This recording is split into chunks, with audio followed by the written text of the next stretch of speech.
yang pertama, Islam di Indonesia itu adalah pemegang kekuatan politik yang terbesar.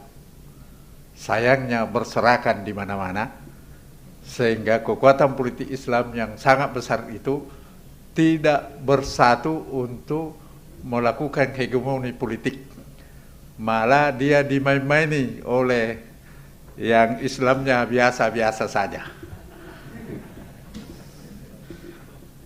Ini bagaimana ini kiatnya ini Islam dipersatukan dan sungguh-sungguh dia menjalankan kekuatan politik Islam secara kepah.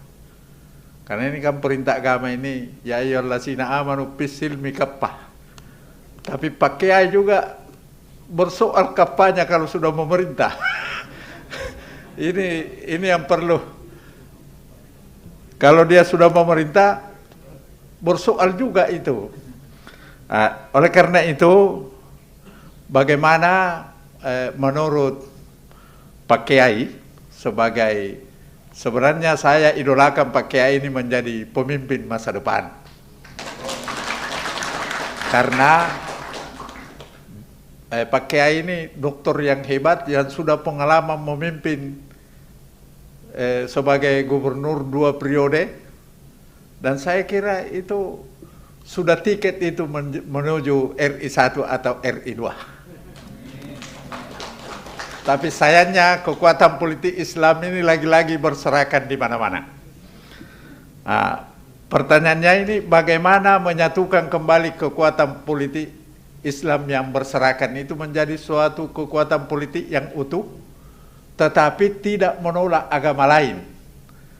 Tetap mengakomodasi agama lain dan duduk bersama-sama sebagai pemerintah. Yang kedua, hubungan antara negara dengan masyarakat ini. Negara itu idealnya harus mengakomodasi apa yang menjadi aspirasi dan kepentingan rakyat banyak. Bukan menindas kepentingan rakyat banyak. Seperti yang tercermin dari beberapa peraturan-peraturan pemerintah yang pada dasarnya menindas. Dan celakanya, rakyat Indonesia setelah ditindas, dia pilih kembali itu yang menindas. Jadi rupanya rakyat kita ini pakai penuh pemaaf.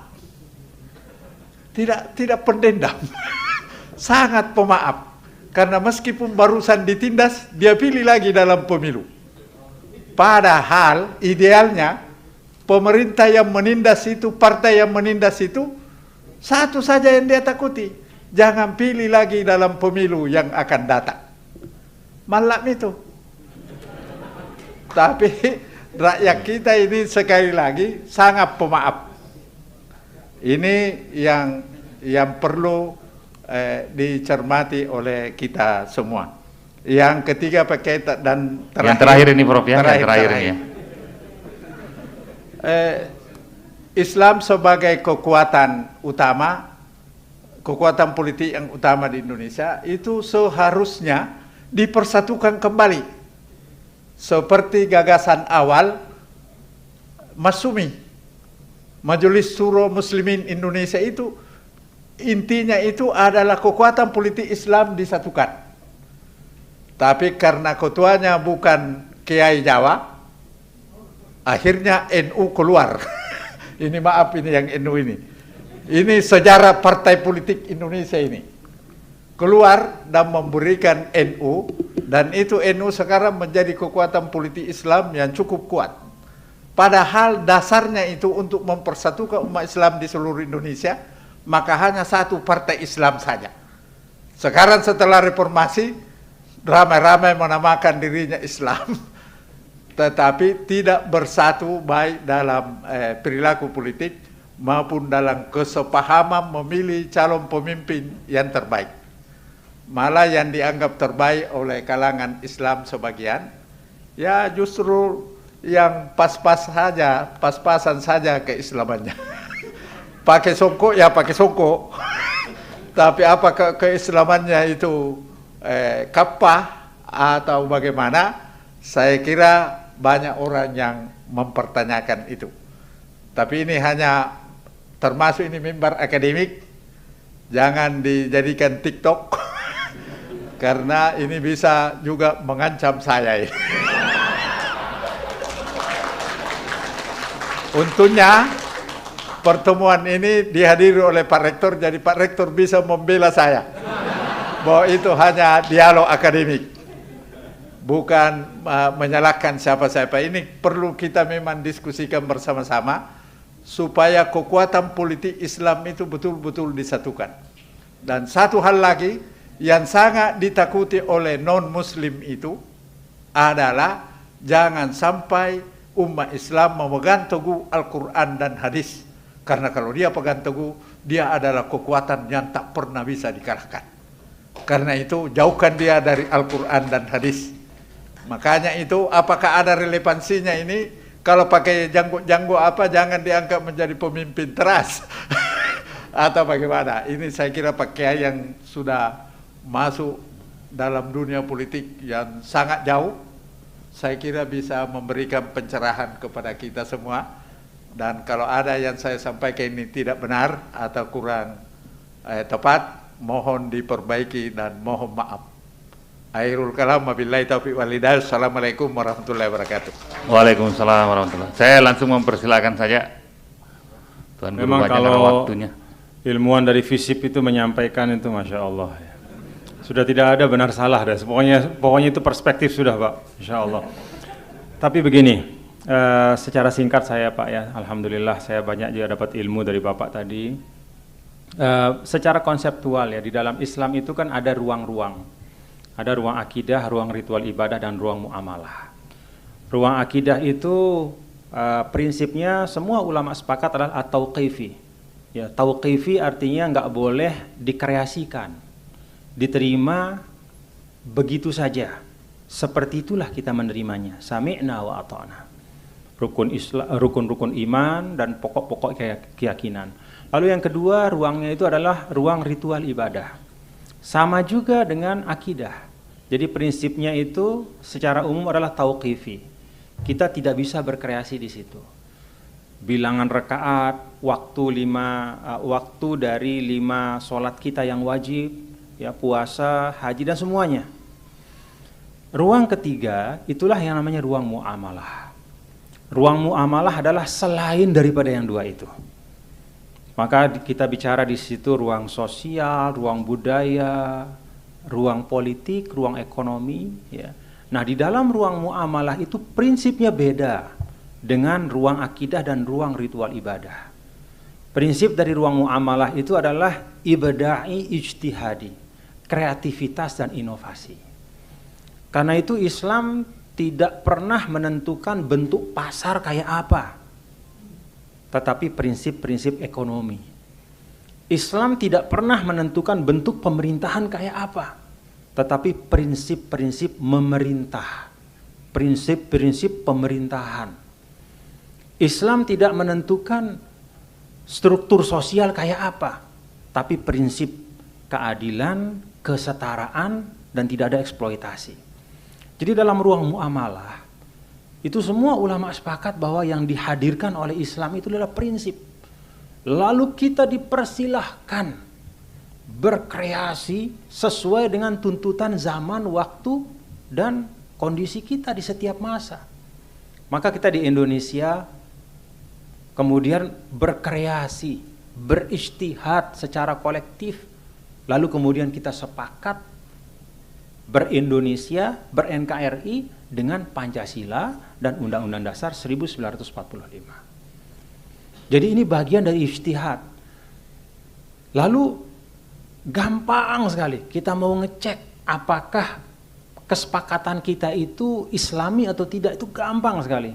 Cek saja sejauh mana misalnya dokumen meta yuridis kita, Pancasila, pembukaan Undang-Undang Dasar 1945. Dia bersesuaian enggak dengan maqasidus syariah? Kalau kita lihat Pancasila itu dari A sampai Z, dari 1 sampai 5, itu justru bagian esensi dari Islam. Ketuhanan yang Maha Esa, hampir mirip seperti suratul Ikhlas. Qul huwallahu ahad, itu kan ketuhanan yang Maha Esa. Katakanlah dia Allah Esa. Lalu sila kedua, ketiga, keempat, kelima itu bersesuaian. Bahkan dia membawa semangat-semangat inti yang dibawa oleh Islam. Ada liberasi, pembebasan dari penindasan, ada mengangkat martabat manusia, ada menyatukan potensi positif persatuan, ada menyelesaikan masalah dengan urun rembuk, musyawarah, lalu menghadirkan kesejahteraan untuk semua. Itu kan sangat Islami. Karena itu saya mengatakan bahwa kita tidak usah khawatir, berindonesia, bernegara kita ini sangat valid. Dari sisi pandangan Islam sangat valid. Karena apa? Karena dia tidak bertentangan dengan prinsip-prinsip yang dibawa oleh Islam. Sama seperti berekonomi. Kenapa misalnya ada BSI hadir ya. Di sini ada pimpinan BSI. Kenapa ekonomi syariah sekarang direkognisi, bahkan dipromosikan, didorong untuk memperbesar kontribusinya terhadap pertumbuhan ekonomi nasional? Karena perbankan syariah itu ya, ada bank, dulu nggak ada bank, tapi perbankan syariah kayak apa dia beroperasi? Oh, ternyata dia memegang prinsip-prinsip yang diakui oleh para ulama. Kita punya Dewan Syariah Nasional.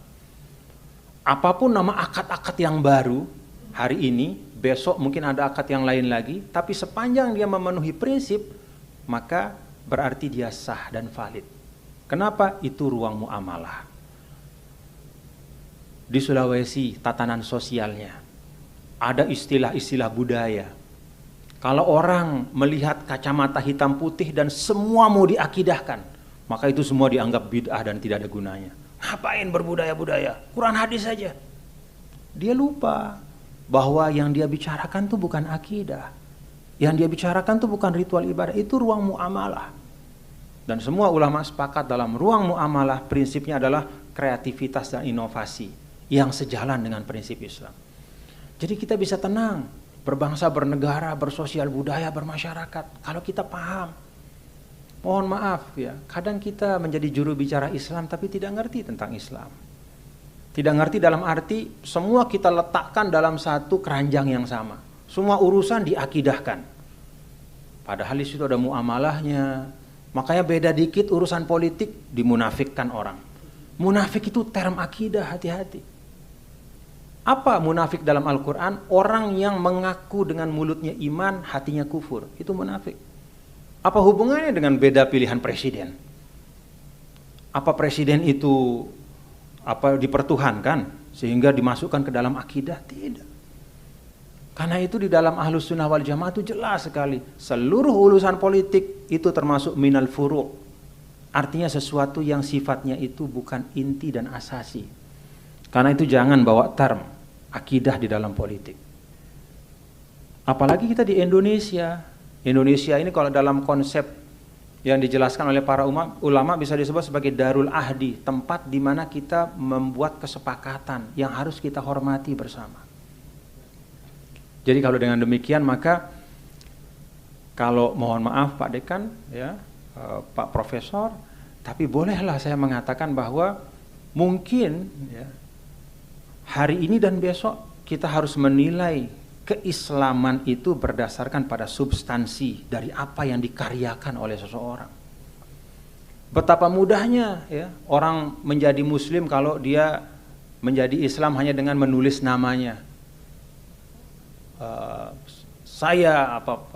Islam misalnya, partai Islam, lalu serta-merta dia adalah betul-betul membawa perjuangan Islam.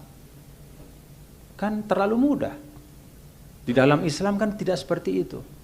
Al-i'tibar bil ma'ani la bil mabani. Yang diukur adalah esensi, bukan kulit atau nama. Nah, kalau kita pakai konsep apa yang dijelaskan oleh para ulama ini, kita akan lebih tenang berindonesia. Semua yang kita bicarakan ini di ruang muamalah. Karena itu tidak usah kita ada baper, sensitivitas, beda pendapat. Pak Dekan tadi menyampaikan ini, apalagi ini ruang akademik. Jadi nggak usah ada kekhawatiran, kita bisa saja beda pendapat, tapi jangan kita melabeling orang dengan label-label akidah. Wah, ini kurang Islamnya, ini munafik, ini dekat sama orang kufur, ini kolaborasi sama macam-macam. Ini ruang muamalah. Dan di dalam muamalah itu mabnahu al-musamahah, kelapangan hati. Itu yang diajarkan oleh Nabi kita, Nabi besar Muhammad SAW. Wallahu a'lam bishawab. Mohon maaf kalau saya salah, keliru, khilaf, melampaui apa yang tadi ditanyakan. Tapi dalam concern saya adalah yuk kita tempatkan semua ini pada tempatnya. Salah menempatkan sesuatu akan membuat kita salah mendiagnosa masalah, dan kemudian kita tidak akan sampai pada solusinya. Yang kita anggap solusi itu bukan solusi ternyata. Kenapa? Dari awal sudah salah kita tempatkan. Kalau kita tempatkan dalam ruang muamalah, semua aktivitas ekonomi, politik, sosial, kebangsaan kita di Indonesia ini, kita akan lebih mudah mengisi satu sama lain. Akidah kita jaga, ritual ibadah kita pelihara, tapi untuk muamalah, yuk kita sama-sama saling mengisi. Wallahu a'lam, mohon maaf. Assalamualaikum warahmatullahi wabarakatuh. Dan sudah jam 5:03, pesawat saya jam 6:10 ya. Mudah-mudahan masih keburu. Makasih, mohon maaf sekali lagi. Makasih Pak Rektor, makasih Bapak-bapak dan Ibu, saudara semua. Mudah-mudahan saya bisa silaturahim kembali di Unhas yang kita cintai ini. Assalamualaikum warahmatullahi wabarakatuh.